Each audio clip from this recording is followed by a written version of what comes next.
Hello everybody and welcome back to World of Warships Legends. My name is Spartan Elite 43 and tonight we are kicking off our Path to the Vanguard series. So, you guys asked for it, and by you guys asking for it, I mean, I put up a poll asking what nations you guys wanted to see in the Path 2 series next, and you guys all chose the Germans for the most part. But, I kept an eye out, and it was a battle between the Japanese and the British just barely edged the Japanese out. So, the British are our next series. So, with that being said, we're going to start out with the Tier 3 Orion. And let's get into our commander build. Now, as always, with the first episode, the starting of the first episode is a little bit longer, so keep that in mind. But we will have timestamps to make it easier for everybody to skip to where they want to see. But for Azure Lane Nelson, this is the commander we're going to be using for the most part, and I'm going to switch this back over here. I was running the Conqueror last night, so I put it back on Big 7. But for when I'm not running Conqueror, I run gyrating drill bits. Alright, Andrew Cunningham and Charles Madden are our two inspirations. You could swap Andrew Cunningham for the Azure Lane Schardenhorst commander if you have her. It is a great commander, and is slightly better than Andrew Cunningham for accuracy. So you might want to do that. This is just what I already had, so I didn't change it, and that's what I've got for the video that you're going to see. But we're running Flammable Cannoneer, Gyrating Drill Bits, Marksmanship, and Master Mechanic. And then for our legendary perk, we're running Fight Fire with Fire because we do not have will to rebuild on this commander. Alright, now let's look at the other two commanders for those of you who don't have the special commanders. And let's look at the regular commanders. First, we're going to take a look at the tank build, Charles Madden. Charles Madden, we're running Andrew Cunningham and Lev Goller. Now, this is something I would say you could change. Now, I'm fairly confident I was using this for Conqueror and King George back in the day. This is not a build that I would normally recommend for you guys. But if you run Charles Madden, I would suggest putting Andrew Cunningham and Azure Lane Schardenhorst if you have them. If you don't have Azure Lane Schardenhorst, go with Robert Jajard for extra penetration. Or potentially Von Essen for those penetration angles. Because that's the one downside of the British battleships, is that they don't have quite as good as penetration angle as other battleships do. So keep that in mind. That's their AP, by the way. Now, if we look, we're running not one for the nuisance. I don't like to run Brawler because Brawler reduces your range, and personally, I think that's an unacceptable trait. I don't care about the less reload on the battleship's guns and the torpedo detectability range when I have to lose 10% of my overall firing range. That hurts a lot. So keep that in mind. Then we're running Crisscross rather than Porcupine for extra traverse speed. Now, British battleships, especially lower tier British battleships, have really slow rotating turrets.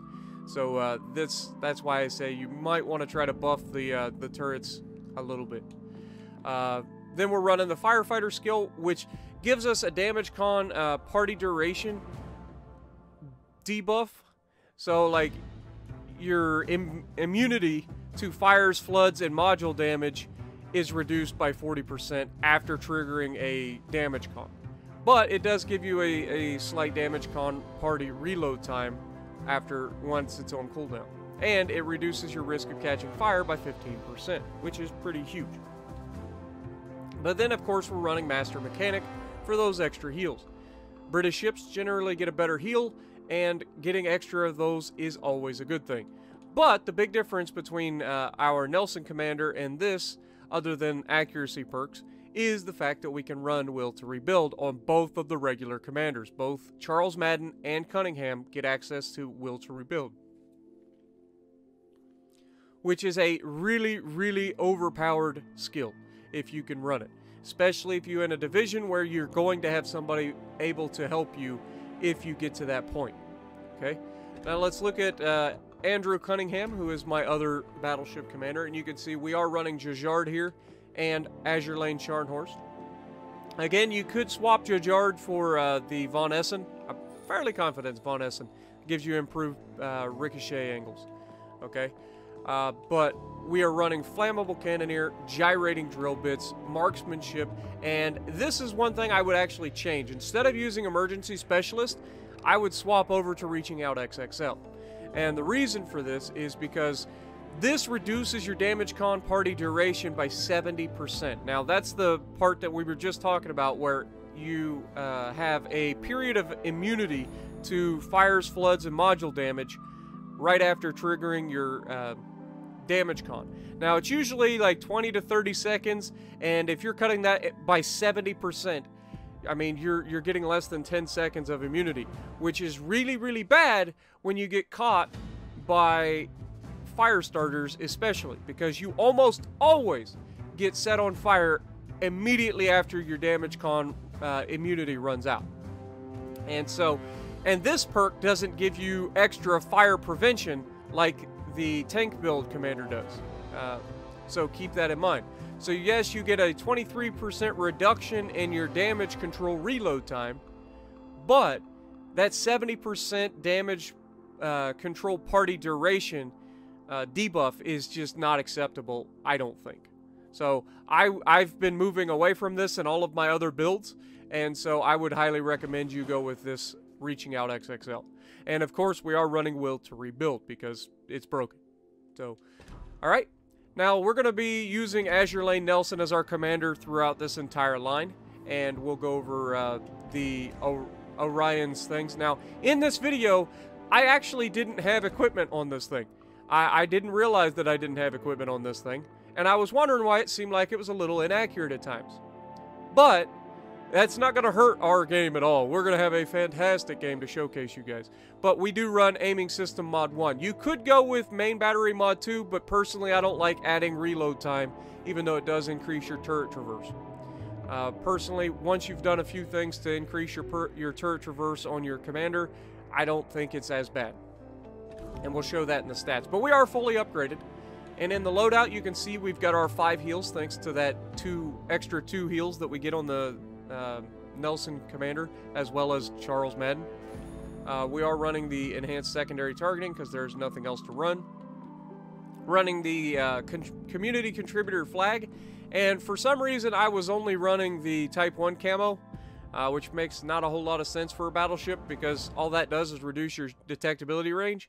Whereas if you were to choose any other, like if you were to choose just a single low-level camo, for a battleship, I would recommend it being incoming fire dispersion, so the Type 2 camo. Just solely based on the fact that you're going to be spotted most of the time, so having the ability to make people less accurate shooting at you is a bigger deal. The only thing I can figure why I kept this one is solely because of looks. If you look at this, I prefer this camo to this one. That's just my personal preference. So I would try to upgrade this if this was a ship that you were going to play a lot, which honestly I'm not. But if that was something you were looking into, I would upgrade this to get you that bonus to dispersion as well.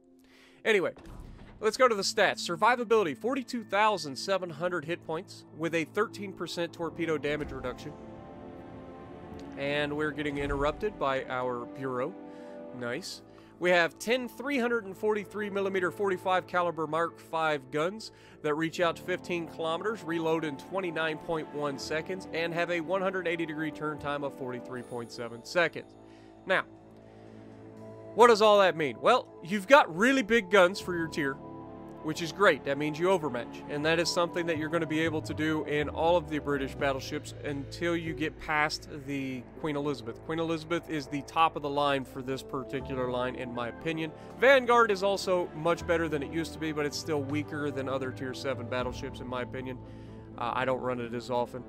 But it has a decent reload, and that's something that will carry through the line. The British battleships actually reload relatively quickly, and again, that gets pointed out really big time when it comes to the Queen Elizabeth. But a little bit shorter range, a little less penetration because it is a short fuse armor-piercing round. But HE shell maximum damage is 4,700 and a 40% chance to set fire. with an AP shell maximum damage of 10,450. For secondaries, you've got 102mm 50 caliber Mark 7s that you have 16 of that reach out to 3.7 kilometers and reload in just 7.5 seconds. And they fire HE shells, doing a maximum of 1,500 damage and a 6% chance to set fires. Then you have 102mm 45 caliber Mark 19s that you have 8 of that reach out to 3.7 kilometers and reload in just 3 seconds. HE shell maximum damage is 1,500 with a 6% chance to set fires. AA defense, you have 12.7mm Mark 3s. You have 16 of those that do 8 damage per second and fire out to 1.2 kilometers.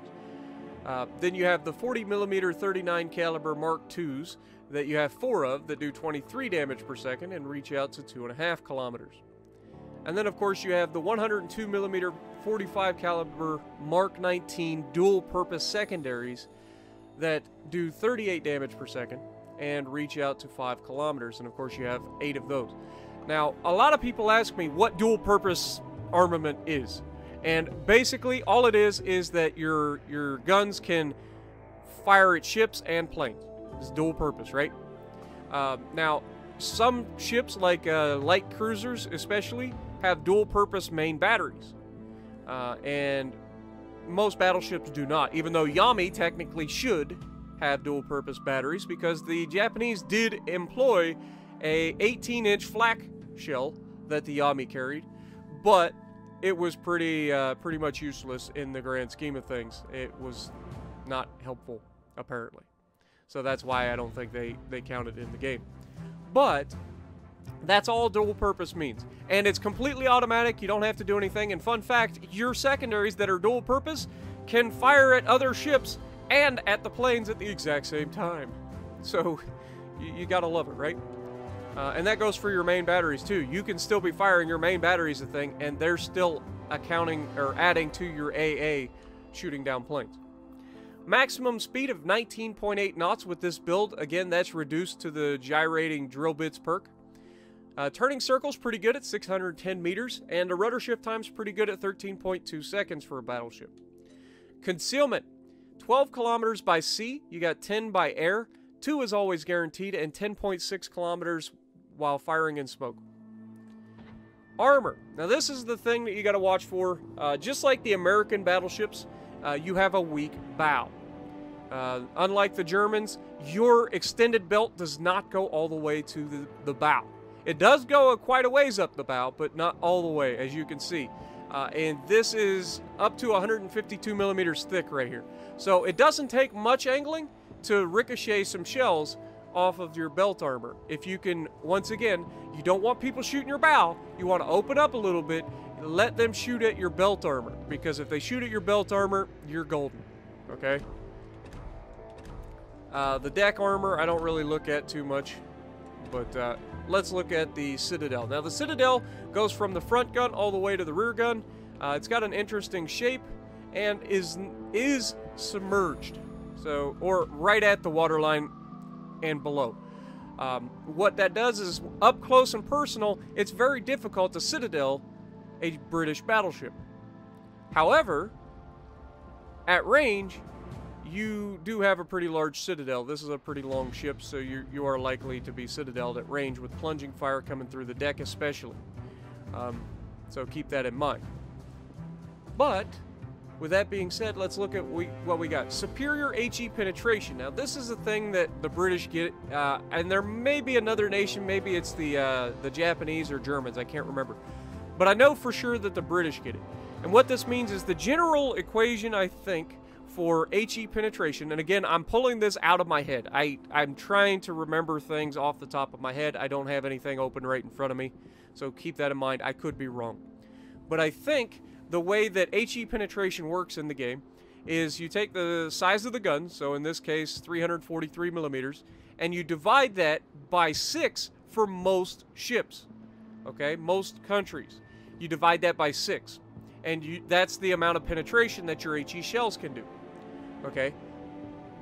For the British, you divide that by 4, which means you end up with a larger number, and that larger number means you have more penetration on your HE shells, which is why things like the Conqueror are absolutely disgusting for the amount of damage they can get with HE, and then on top of that they set fires. So keep that in mind. So that's what that is. Slow. Below average maximum movement speed is really not that slow. It's slightly above the American Dreadnoughts, and that's with gyrating drill bits. If you didn't run gyrating drill bits, this thing's capable of like 22 knots. So it's not slow, but it is slower because of the gyrating drill bits. The one big drawback of this, which we will go over in the gameplay of how to counter it, is the slow rotating turrets. Orion, the first dreadnought ship in the world to carry 343mm main guns, she was superior to all battleships built before her in terms of firepower. Besides this, in contrast to her predecessors, the ship had reinforced side armor and a more advanced arrangement of artillery guns. She entered service in 1912. There were 4 of them in the series. So let's take a look at her. And I mean, it's a solid looking battleship. It's not amazing looking, but it's not bad. It's practical, and it gets the job done. And it took me a long time to get to the point where I respect and actually enjoy playing the British battleships. But now that I know what I'm doing in them, I actually enjoy them quite a bit. So, with that being said, let's get to the gameplay. Alrighty, so we are going to be on Ring, and we're going to have a doozy of a fight for you guys. I'm not going to lie. This is going to be a good one. We're going to showcase the ship pretty freaking well. And there's a few things that we need to talk about. First of all, how do you get around the slow-moving turrets? There's two main ways to do it. One is you gotta lock your guns when you're not looking, or when you're looking around. So lock your guns in the direction that you're going to be using them. And how do you lock your guns? Well, you have to be using a specific preset on your controller. If you use the default preset, I believe on Xbox it is the left bumper, and you actually have to hold that in and look around, and it's actually worse. I don't like that version. So I use preset 3 on the Xbox, and that allows me to use the left stick button to lock my guns. Okay? Now, I don't know if that I make very good use of the gun lock in this particular game, but I was using it quite a bit in other games leading up to this one. And I had a lot of good games in this ship. I've had a lot of 70, 80, 90K games. This one is an outstanding game. You can see right off the bat, I'm going to be a little indecisive on where I want to put my guns. You can see I'm going to be pushing up the right side, or up mid to left side of the circle in the middle, the ring. And I'm going to try to help the left side win as quickly as possible. And then I'm going to use positioning, which is a huge deal in battleships. And this is something, and here you can see I should have locked my guns to keep them on the one side, because you can see they are very, very slow rotating. But positioning is the biggest key to being good in battleships, period. Positioning, positioning, positioning. Getting into position to take advantage of crossfires is huge, and that is one of the biggest reasons that I get so upset about battleships sitting as far away from people as possible. Now, we've got a Wyoming pushing up, and his partner seems to be leaving him. This means he's put himself on a bit of a pedestal as far as he's gonna be focused, in other words. And you can see that we're doing the Dreadnought Shuffle, even though they're not actually having a chance to shoot at us back. I mean, they could, but we're doing a Dreadnought Shuffle. Again, this is something that we talked about with the American battleships and the German battleships. It's no different. These lower tier battleships are very, very good turners, and so you want to take advantage of that. Take incoming fire, turn out, get those rear guns involved, and turn back before you get shot. Wyoming gives us a juicy broadside to shoot at, and I believe we get a really good result out of this one. Yeah, you can see over what, 15,000 damage in that salvo. It was 6,300, so that's like 12,600, and then the 3,000, so it was like, yeah, 15 to 16,000 damage. But we're going to start turning in. After we've absolutely decimated that Wyoming, I'm going to start dealing with this side, because you can see this side, their entire team's over here. And we've got a beautiful broadside. We're going to use the rear guns on the enemy Wyoming here, who is paying attention to me and actually starts to angle out. But we do overmatch a little bit, so we get one good penetration on him as he turns away. But look at these juicy angles that I have on people. Broadside shots, right? This is exactly why I say you need to pay attention to positioning. And this enemy team is going to be caught highly off guard by the fact that there is a battleship waiting to absolutely smash them. Svetlana just happens to be the first one to come out, broadside on, in front of me. Now, he's actually angled, but he is turning, and we take the shot, and no offense, Svetlana, but GG. So, go back to port. Again, short fuse armor piercing versus cruisers, deadly. Deadly. Most battleships probably overpin that guy. But not the British battleships, baby. The British battleships, they just detonate things. They're just nasty. But you can see we're starting to line up a potential intercept for this Svetlana. We've already gotten rid of one. We're about to get rid of the other, but our teammates are getting rid of him.